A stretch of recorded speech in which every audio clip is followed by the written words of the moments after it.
How should you spend the odd nights? The odd nights, like I said, you should try to spend them in masjid. Try to disconnect yourself from the dunya. Keep your phones away.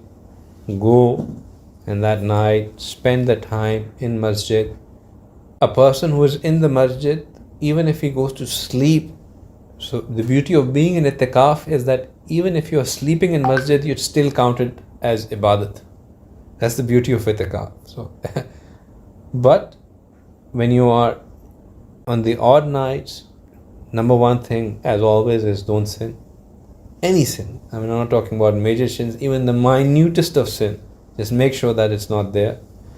Make sure that you have cleaned your heart and all those 4 disqualifiers that we have spoken about, they are addressed.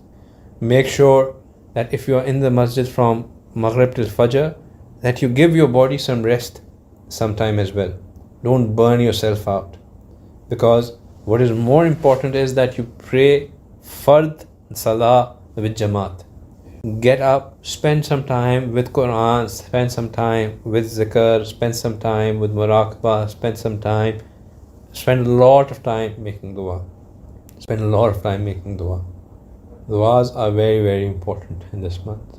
Make a lot of time for duas in this month.